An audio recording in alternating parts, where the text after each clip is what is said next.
يريد الله بكم اليسر ولا يريد بكم العسر.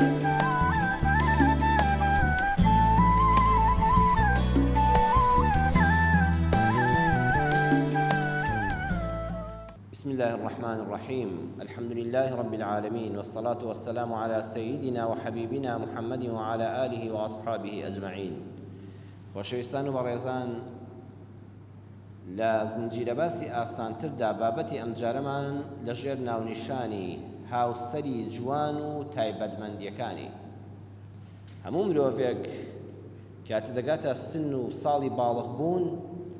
حزدك هاو جينيكي هبه هم جنسي كشان هم جنسي قرآن. خلق قرآن دفرمه هو الذي خلقكم من نفس واحدة وجعل منها زوجها ليسكن إليها. پروردگارتان ئەو زاتەیە کەوا لە نەفسی خۆتان هاوسەری بۆ دروست کردوون. یعنی خۆی پەروەردگار کە پیاوی دروست کردووە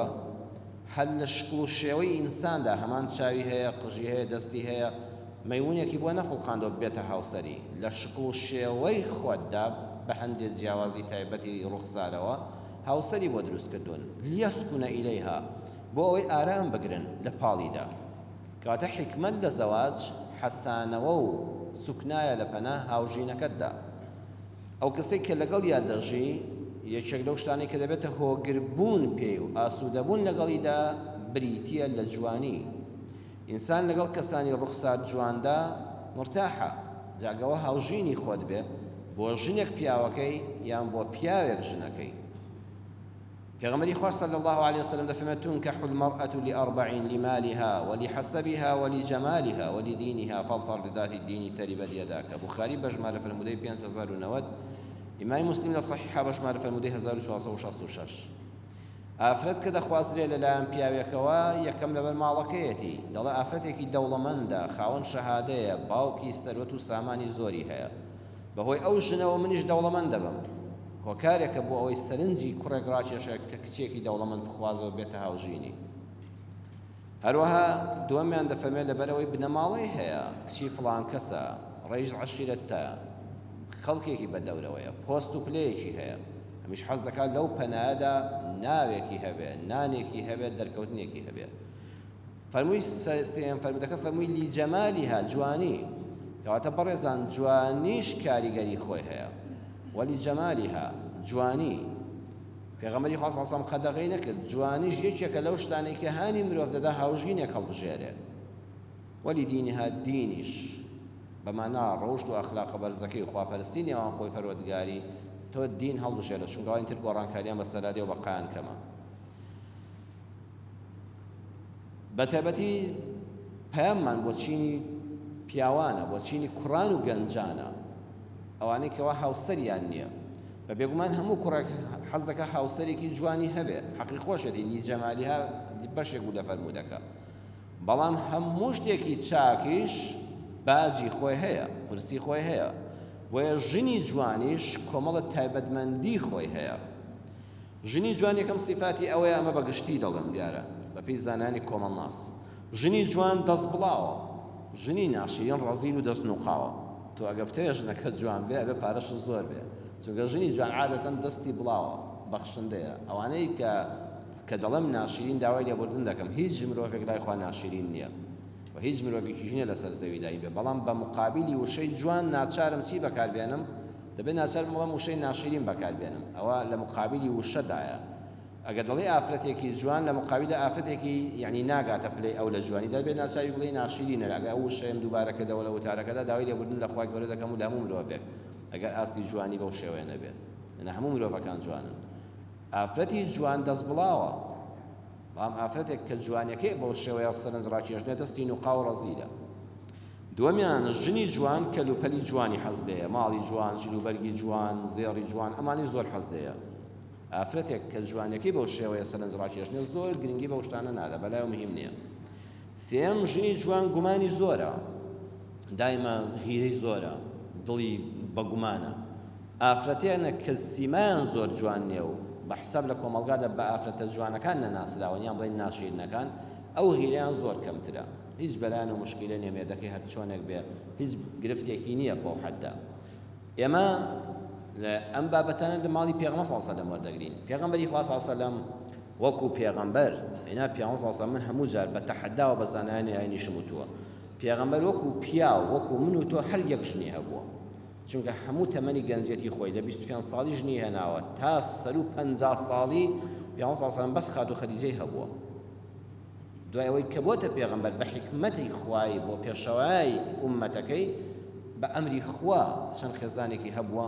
هەر یەکیان لە بوارێکە پێشەوای بۆ من و بۆ تۆ. پێغەمبەری خوا صلی الله علیه و سلم کە ئەو کۆمەڵە خێزانەی هەبووە لەناو هەمویاندا لە هەمویان جوانتر لە ڕووی ڕوخسارەوە خات و عایشەی خێزانی بووە. لە هەموو ئافرەتەکانی پێغەمبەر صلی الله علیه و سلم لە ڕوخسارە جوانترین ئافرەت بۆ خات و عایشە. ئەو خات و عایشەیە خۆی باسی خۆی دەکات، دەفەرمێ من هەڵوژێرای پێغەمبەر صلی الله علیه و سلم لە ڕووی جوانیەوە، بەڵام غیرەم بە قووەت بوو. صحیحی سنەنی نەسائی تەماشاکەن ژمارەی فەرموودە 3696 دفرمي خاتو عائشة دفرمي أن رسول الله صلى الله عليه وسلم خرج من عندها ليلا قالت فغرت عليه، وفي رواية التمست رسول الله صلى الله عليه وسلم فأدخلت يدي في شعره. دفرمي بيغمبري صلى الله عليه وسلم شوك للامبو كاتك من خم لخو خستبو، يعني بيغمبري صلى الله عليه خوتوم أواش نشانه بيغمبري صلى الله عليه وسلم غيب نازانه، غيب بس الله دي زانه يستيوا دم لغيبه ودداهر هيجنيه کاکە تۆ بەختت بەسراوە تۆوال لێکراوە. پێغەمبەر صلی الله علیه و سلم بەو عەزەمەت و گەورەی خۆیەوە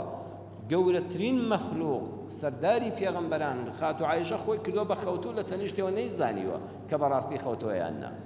ئیتر مام فڵان کەس تۆ چۆن مامۆستا فڵان کەس خۆ لەو خەڵکە دەکەی بێن وڵات تۆ سحر لێکراوە تۆ جادو لێکراوە تۆ بەختت بەسراوە تۆ وال لێدێ، ئیتر تۆ چی تۆ هەر هیچ نی. خاتو عایشە دەفەرمێ خۆم کردبوو بە خەوتوو نەشخەوت بووم دڵم بە ئاگا بوو. پێغەمبەری خوا صلی الله علیه و سلم بەبێ دەنگی هەستا ڕۆیشت و چۆ شوێنێک و هاتەوە گومانم دروست بوو پێغەمبەر صلی الله علیه و سلم نەچووبێ بۆ لای خێزانێکی تری، بۆیە بۆ ئەوەی تاقیب بکەمەوە دەستم خستە ناو قژیەوە بزانم داخۆ خۆی نەشتووە قژی تەڕە، چۆ پێغەمبەر صلی الله علیه و سلم قەت بە لەشگرایی نەرماوەتەوە تەواو فەحسی سەریم کرد بزانم تەڕ نییە خۆی نەشۆردووە.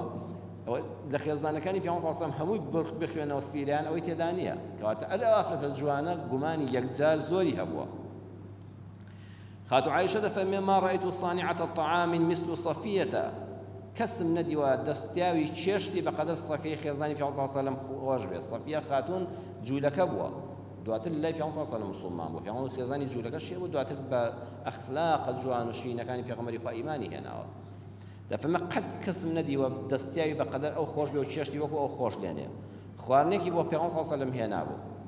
هەر کە چاوم پێکەوە دوتمەوە دەیەوێت خۆی شیرینتر کا لەبەر چاوی پێغەمبەر صلی الله علیه و سلم. هەر قاپە خواردنەکەم هەڵگرت و لەبەر چاویەوەم بە عەرزم دادا بە قاپەوە شکاندم چێشت هەر یەکەی بەلایەکە ڕۆی. دوایەوە پەشیمان بوومەوە دڵی پێغەمبەر صلی الله علیه و سلم عاجز کرد. پێغەمبەر هیچی نەگوت، عاجز بوو، ناڕەحەتی پێوە دیار بوو. وتم ئەی پێغەمبەری خوا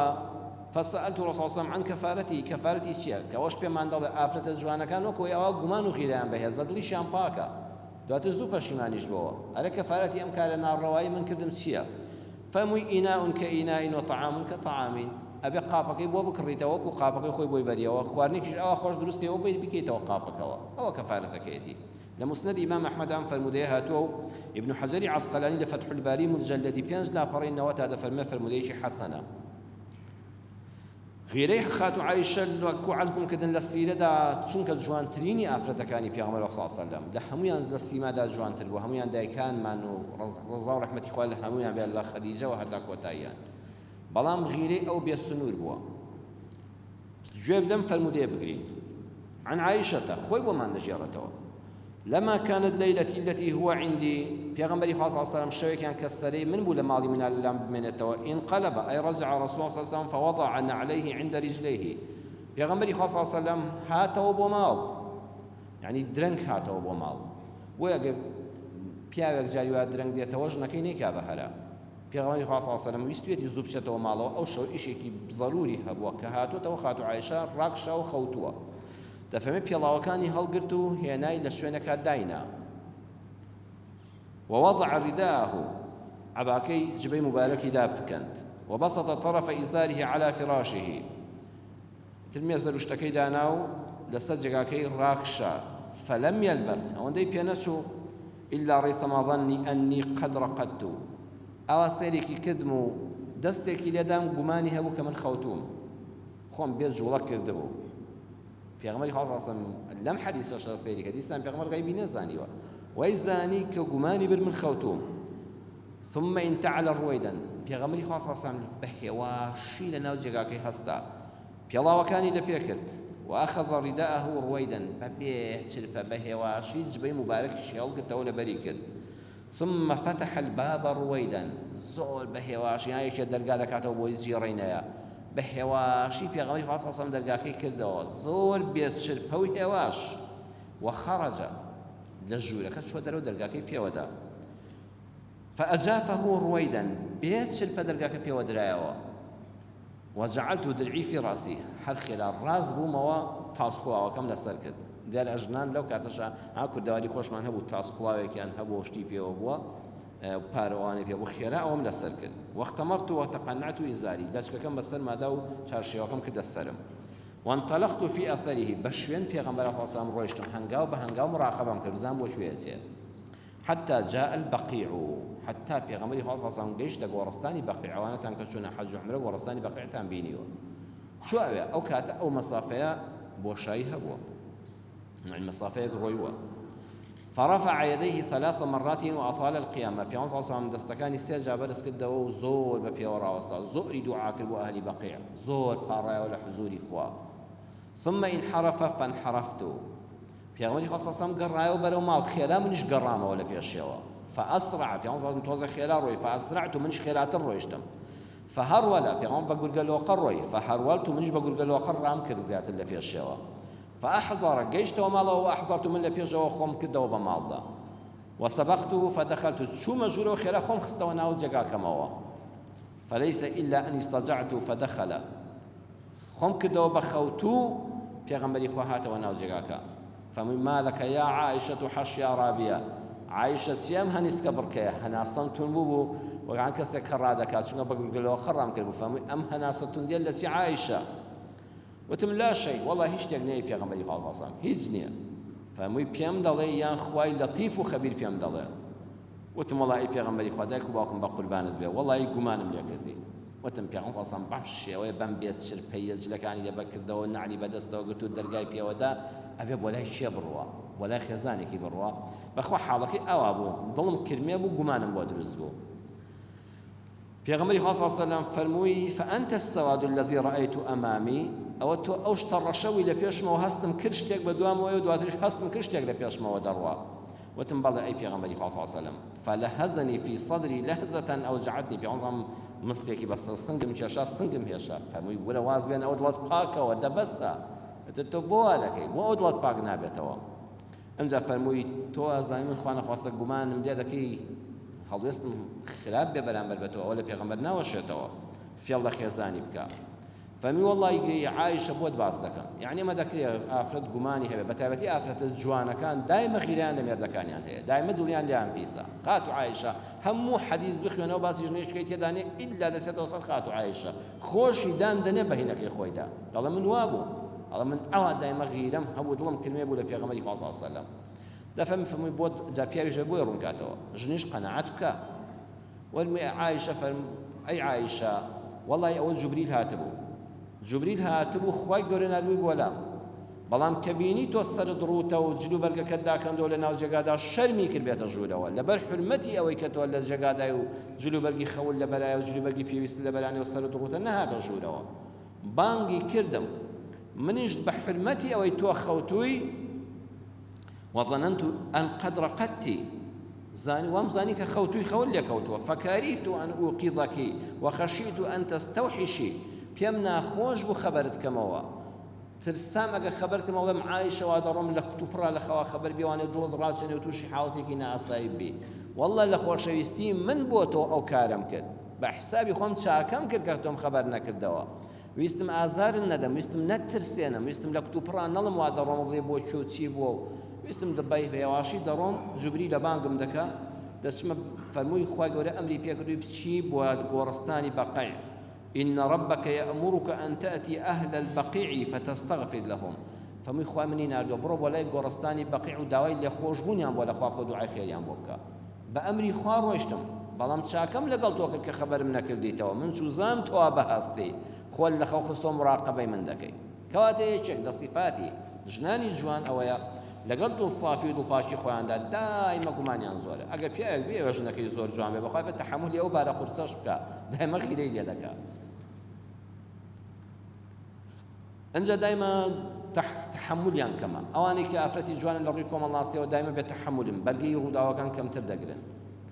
هەر لە ماڵی پێغەمبەر صلی الله علیه و سلم ئەم حەدیثی کە بۆم خوێندنەوە پێشتر ئیمامی مسلم بە ژمارە فەرموودەی 2253 ڕیوایەتی کردووە هەر لە صحیحی مسلمە ژمارەی فەرموودە 6248 خاتو عایشە جارش کە بۆمان دەجێڕێتەوە دەفەرمێ پێغەمبەری خوا صلی الله علیه و سلم عادەتی وا بوو کاتێ دەچوو بۆ سەفەر قورعی لە بینی خێزانەکان یاد دەکرد سەفەرێکی درێژی هەبوو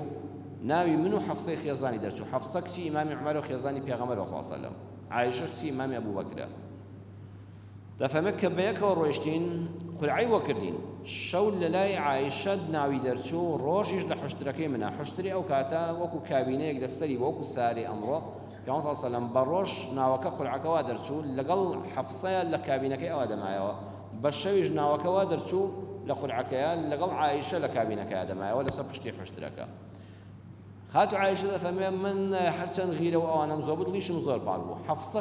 بەتەمەنتر بوو لە من فێڵی لێ کردم دایما ئەوە لە ناو ژناندا هەیە ئەوانەی دوو ژنن جەرگیان کونکونە زۆر داماوەن فەقیرە ژنە پیرەکە بەتەمەنەکە زۆر زانتر بوو پێیوت عایشە بۆ نایی ئەو حوشتری من تاقیکەیتەوە بزانی داخۆت چەند جێگاکەی نەرم و خۆشە و چەند بە جوانی دەڕۆوانە و بڵێ ئەو سارێ منیش تۆزێ لێ قڕە بزانت چۆنە ئەڵێ وەڵا یەکسەر بڕوام کرد چووم پێغەمبەری خوا صلی الله علیه و سلم گەڕابۆ کابینەکەی منەوە شوێنەکەی منەوە سەیدەکە منی لێنیم حەفسەی لێیە ئەو شەوە لەلای ئەو بوو بەیانی وەختێ بەخۆم زانی چ فێڵێکم لێ کراوە حەفسە پێغەمبەری صلی الله علیه و سلم بۆ خۆی بردووە ئەوە بەو ناوە منی ڕەوان کردووە دەفەرمێ تێک چووم دڵم پڕ بوو تەحەملم نەکرد هاوارم دەکرد حرامە ئینسان لە ئیسلامدا بڵێ خوایە جان بم کوژی نابێ وا بڵێ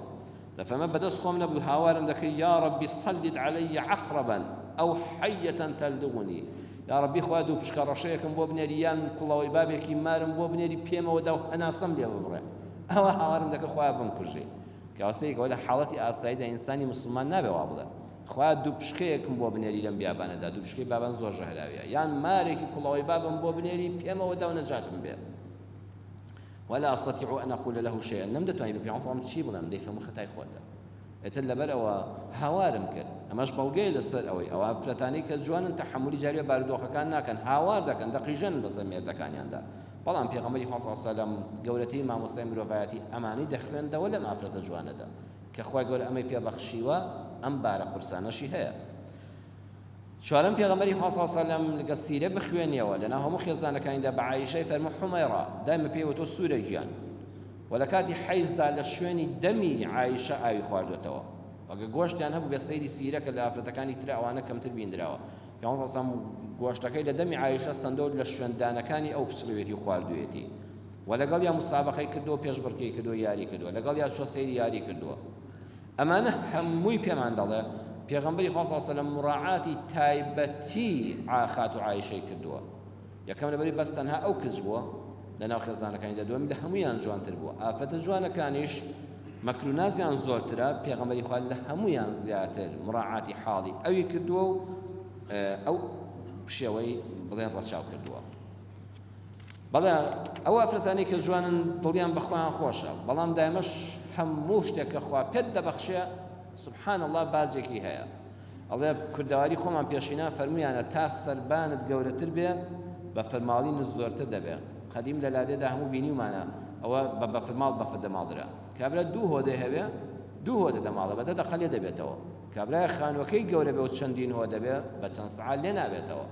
تا سەربانت گەورە بێت بە فەرماڵینت زۆرتر دەبێت خوا هەر شتێکت داتێ بارێکی قورسیشت لەسەر شانە ئەبێت تەحەمولی بکەیت ئەو ئافرەتانەی کە جوانن ئیمامی ئەحمەد فەرموویەتی ما سەلیمەت ذات جەمالین هیچ ئافرەتێکی جوان نییە ئیلا ئازار دەدرێت ئەو تا کچێکی جوان لە زانکۆدا خەڵک ئازاریەدا کوڕ ئازاریەدا تعلیقی لێدا داوای ژمارەی موبایلی لێ دەکات ناڕەحەت دەکرێت کاتێک کە کچێک و سیما جوانەی نییە لە زانکۆدا هیچ کێشەیەکی بۆ دروست نابێت خەڵک بوختانی پێ دەکات ئێمە دوو ئافرەت جوانترین ئافرەتەکانی سەرزەوی بوون مەریەمە دایکی عیسا سەلامی خوا لە خۆی و لە عیسای کوڕی بێ خاتو مەریەمە لەگەڵ خاتو عایشەی خێزانی پێغەمبەر صلی الله علیه و سلم لە جوانترین ئافرەتەکانی سەرزەوی بوون هەردووکیان بوختانیان بۆ کراوە و ئیمامی ئەحمەد فەرمووی هەر ژنێک جوان بوو ئەبێت لە خۆی بترسێت کە معەڕەزە بۆ بەڵا ئافرەتەکە ڕەفسی دەکات مانیعی نییە بوختانی بۆ بکە بەڵام ئافرەتێکی ناشرین یەک خوازبێنی کە دەچێت شوو دەکات و نەجاتیە بێ بەڵام ئافرەتە جوانەکان کە خۆی گەورە ئەو سیما جوانەشی پێبەخشون معەڕەزن تووشی بوختان بن خاتو مەریەم بوختانی بۆ کرا خۆی گەورە منداڵێکی بۆ هێنایە جواب قال إني عبد الله بوختان بدايكم مكان بخوام بندي خوام أو من ضالك عيسى والشاهدي بباقي دايك ودايكي دا خاتوم عائشة بختاني بكرة لا منافقة كانت شو بختاني كي قولا سورة نور دا بزي خواش شاهدي دا كعائشة باكا خواش شاهدي بودا كعائشة دورة لو سوق صلوا كان لأنه مو خيزانة كان يبيعون صلى الله عليه وسلم كالسيماء جوانيان نجيشتو تخاتو عائشة بختاني كان بونا كلاوة لأنه هم يندبوا أو يندرس كت وآفتي جوان كاتك أخوي يقول أو بهرشي ببخشيوا ناڕەحەتیشی هەیە ئەمجا بەڕێزان جوانی ئافرەت کە ئێستا من باسمان کرد زانە گەورەکانی ئیسلام باسییان کردووە ئیمامی غەزالی لە کتێبی ئەحیا علوم الدیندا لە بابی مەحەبەتدا دەفەرمێ ئەمە کوردەکەیەتی دەفەرمێ وا گومان نەبن کە خۆشویستنی ڕۆ جوان و درەوشاوەکان بۆ ئارەزووی سێکز نەبێت بۆ هیچی تر نابێت چونکە بەجێهێنانی حەز و ئارەزوو چێژێکی جودایە و دەکرێت جوانی ڕوومەت و گەشی و وێنەی قەشەنگ لە پێناویدا خۆش بویسترێن بەڵام بەدەستهێنانی خودی جوانیش بەتامە و چێژبەخشە واتە پیاو جایوە کە حەزی لە ئافرەتێکی سیما جوانە مەسەلە هەر لەگەڵ حرمەتم بۆ ڕووی جەنابتان و خوشکان و پیاواندا مەسەلە ئارەزوو جنسیەکان نییە بۆ ئیمامی غەزالی وای فەرمووە هەر خۆی خودی جوانی بینینی بەتامە و چێژبەخشە پرسیارێک دەکرێت پێوەری جوانی چییە؟ چ کەسێک دەتوانێت بڵێ زۆر جوانە بەتابەت لە ئافرەتاندا پێوەرێک یەکەم دەڵێن پێوەرێک نییە لەسەر بنەمای سروشتی مرۆڤەکان بەندە جوانی پێوەرێکی دیاریکراومان نییە بۆ نمونە لە لای پیاوێک لە لای بەڕێزت چاوی ڕەش و ڕوویگەشت پێ جوانە دایمە حەز لە ئافرەتێکت چاوی ڕەش بێت ڕوویگەش بێت پیاوێکیکەی بەڕێز دەڵێت چاوی ڕەش چییە؟ چاوی کاڵ و ڕوومەتی ئاڵ جوانە ئەمە لەلای ئەو جوانە لەلای ئەو جوانە دووەم جوانی لە کەسێکەوە بۆ کەسێکی تر دەگۆڕێ هەر ئەو کەسی حەزی لە چاوی ڕەشی ئافرەتێکە لە چاوی ئەو ئافرەتەیە پێی جوانە چاوی ڕەشی ئافرەتێکی تر دەبینێ هەر ئەسڵەن حەزی پێ ناکە بۆیە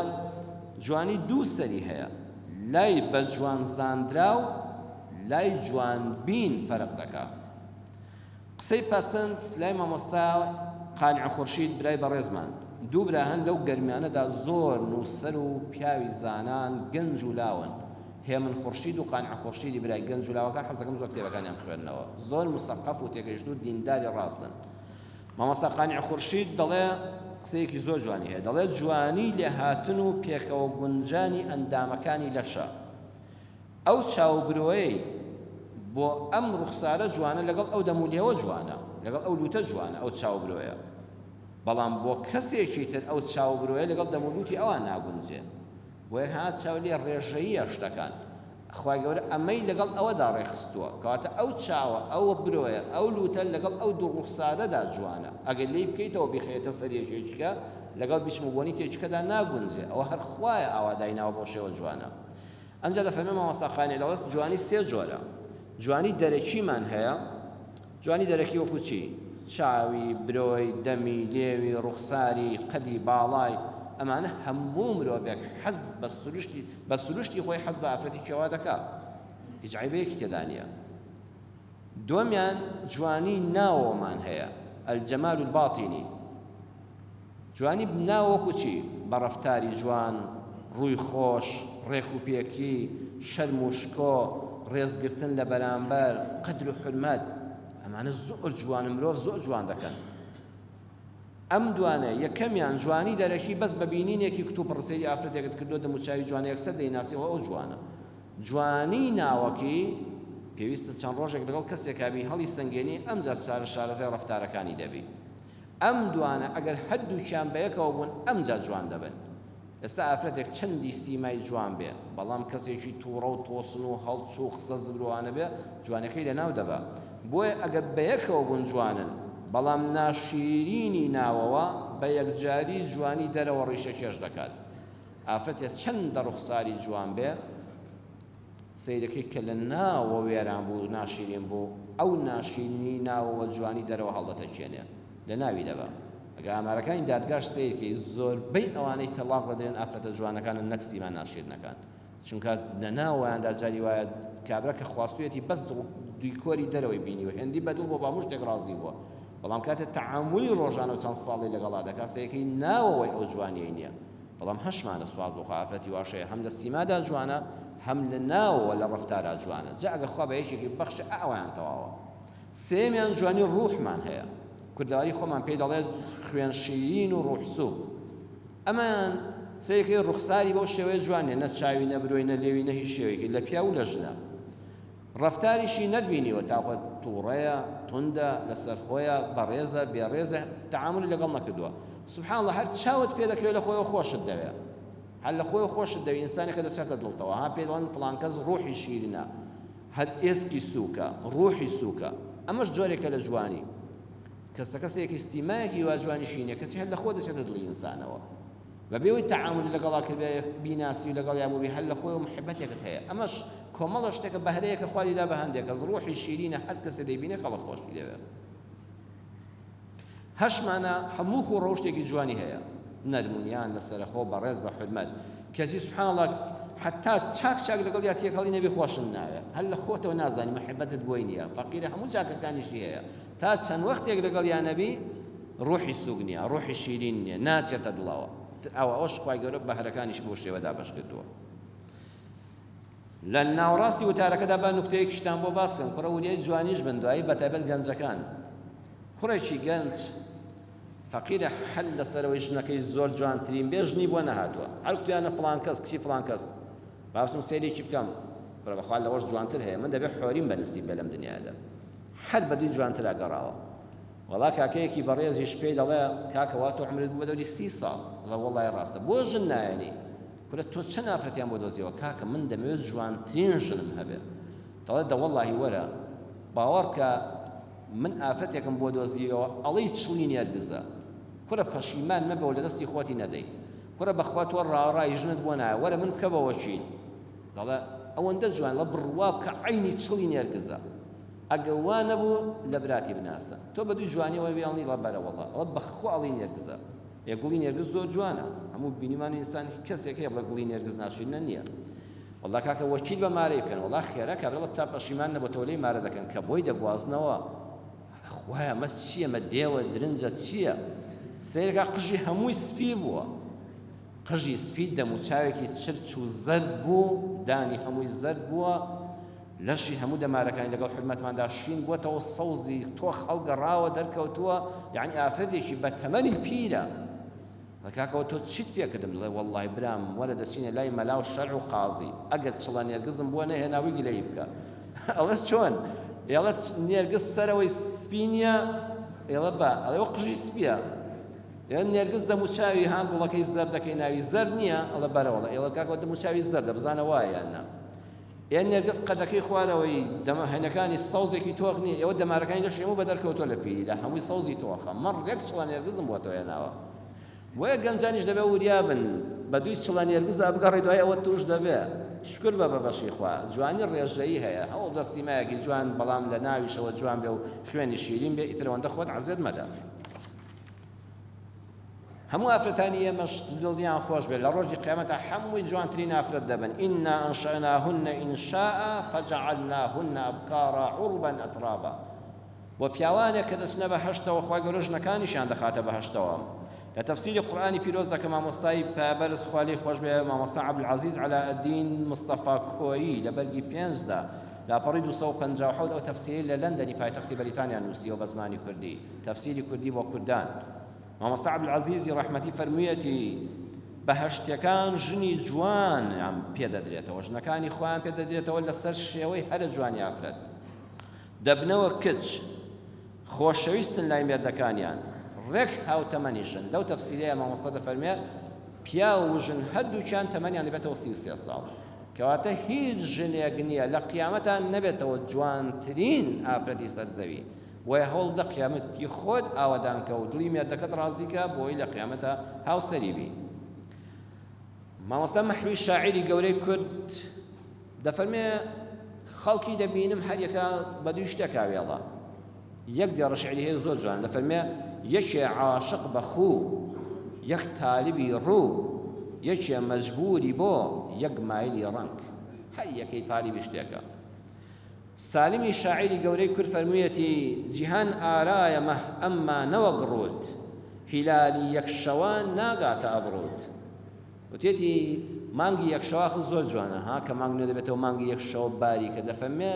مانگی یەکشەوە بە ئاسمانەوە زۆر جوانە بەڵام بەخوا گەورە سوێن دەخۆم قەت ئەو مانگی یەکشەوەیە بەقەدەر برۆکانی تۆ جوان نییە. بە خۆشەویستەکەی وتووە پیاویش کە ڕۆچوو لە خۆشەویستی ئافرەتا زۆر بە حیسابە پیسی تێیەچێ مانگی یەکشەوەی قەت نەشوپاند و وتێتی قەت ناتوانێت مانگی یەکشەوە و برۆکانی تۆ جوان بێ.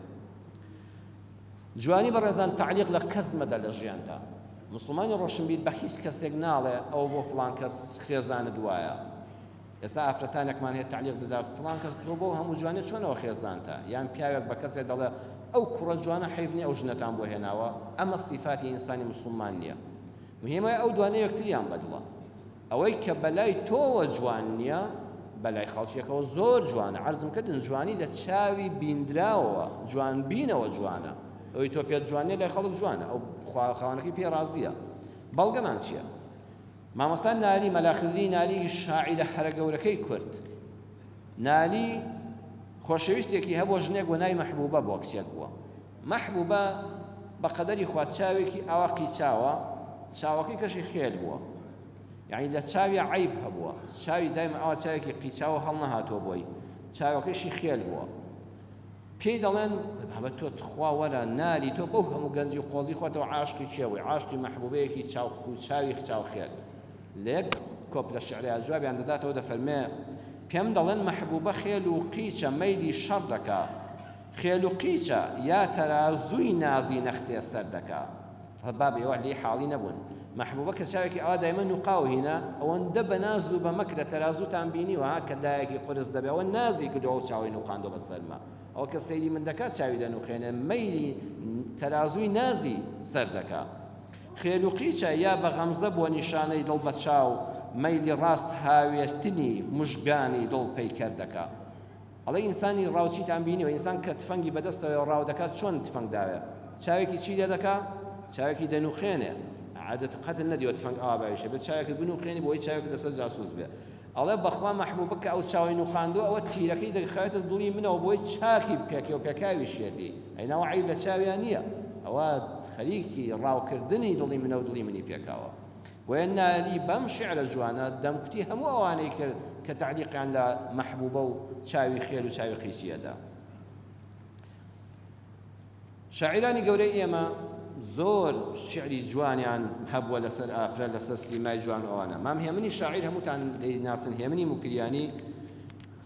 ئەم شعرەی هەیە لە ئەوڵەوە هانی گەنج لەدا کچی جوان ئەوانە چۆنە بەڵام لە دوایدا یەک دیار بۆ دوو دیار ڕایوەشاندووە. ئاهاش خۆزگە گەنجەکانی ئێمە ئەم شاعیرە گەورانی خۆمان بناسن